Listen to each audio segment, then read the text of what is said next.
On April 7th, 2026, Donald Trump stood in front of cameras and called it total victory. 100%. No question about it. He had just signed a ceasefire with Iran. The Strait of Hormuz would reopen. The bombing would stop. Tehran was, in his words, ready to rebuild. 3 months later, American bombs were falling on Iranian bridges again. A naval blockade was back in place. Oil tankers were burning in the Gulf of Oman. And Trump was telling a radio host, "We're going to hit them very hard tonight, and we're going to hit them hard tomorrow." So what actually happened? Did the deal fail, or was it designed to fail from the very start? Stick around, because the answer says a lot about how this war really ends. Rewind to February 28, 2026. The United States and Israel launch a coordinated strike campaign against Iran. Within hours, Iran's supreme leader, Ayatollah Ali Khamenei, is dead, killed in the opening wave of airstrikes. It is by any measure one of the most aggressive acts of the decade.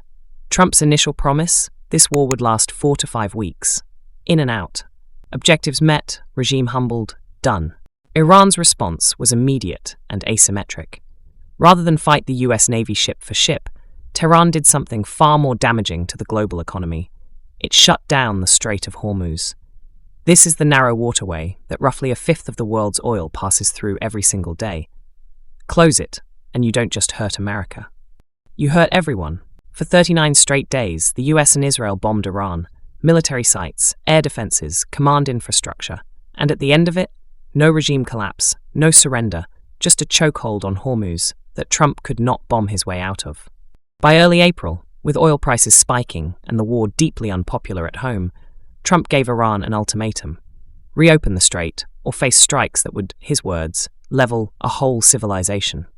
Less than 2 hours before that deadline, a ceasefire was announced. Pakistan, acting as mediator, reportedly asked Trump for more time. He gave it. Here's the part that matters, and it's the part most headlines glossed over. This was never a peace treaty. It was described by US officials as entirely performance-based. Iran would only receive benefits, sanctions relief, an end to strikes, if it demonstrated what one official called good behavior. In other words, this wasn't the end of the war. It was a 2-week trial period, with Washington holding the trigger the entire time. And even Trump didn't sound fully convinced.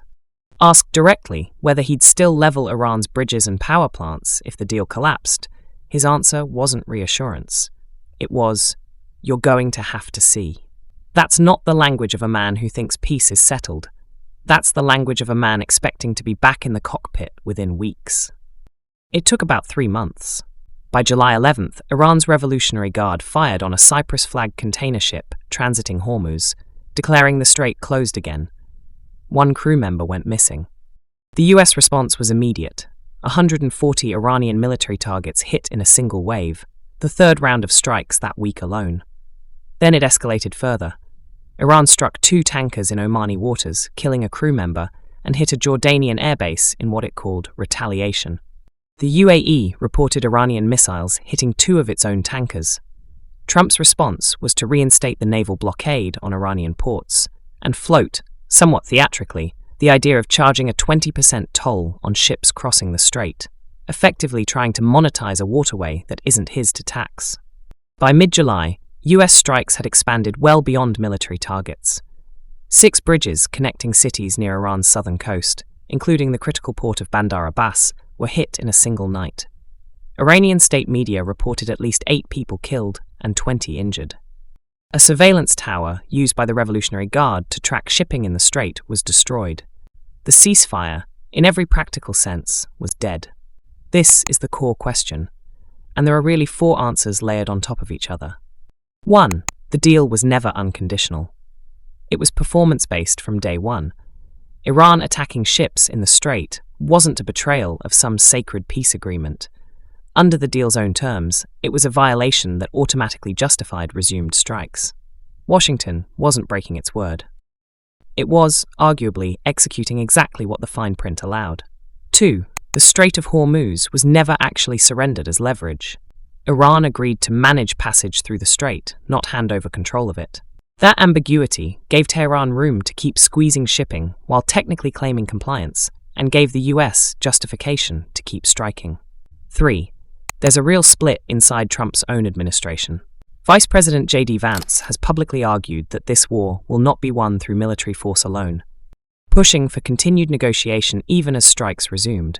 Trump, meanwhile, has openly called continued talks with Iran a waste of time. That's not a unified strategy. That's two competing instincts inside the same White House. And the bombing has continued, partly because the diplomatic track never fully closed the gap it needed to. 4. There was no off-ramp that didn't involve force. As one former defense official put it, bombing alone probably won't force fundamental change. But the alternative, sustained economic strangulation, requires years of patience and domestic tolerance for higher prices that Washington hasn't shown much appetite for. Bombing is fast, it's visible, and it lets Trump look like he's handling a crisis that has no clean resolution. So does this end? Honestly, not soon.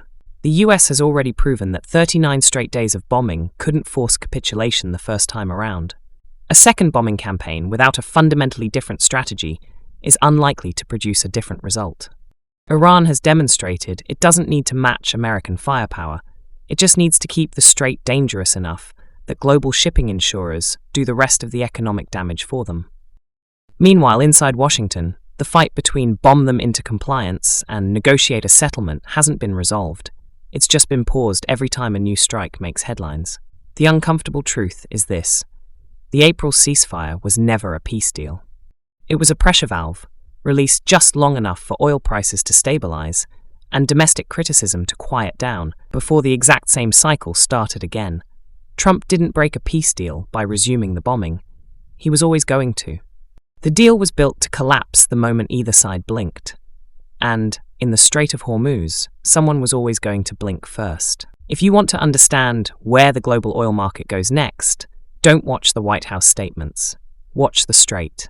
If this breakdown helped you make sense of what's actually happening, subscribe. DEEPCROFT covers the stories behind the headlines, not just the headlines themselves.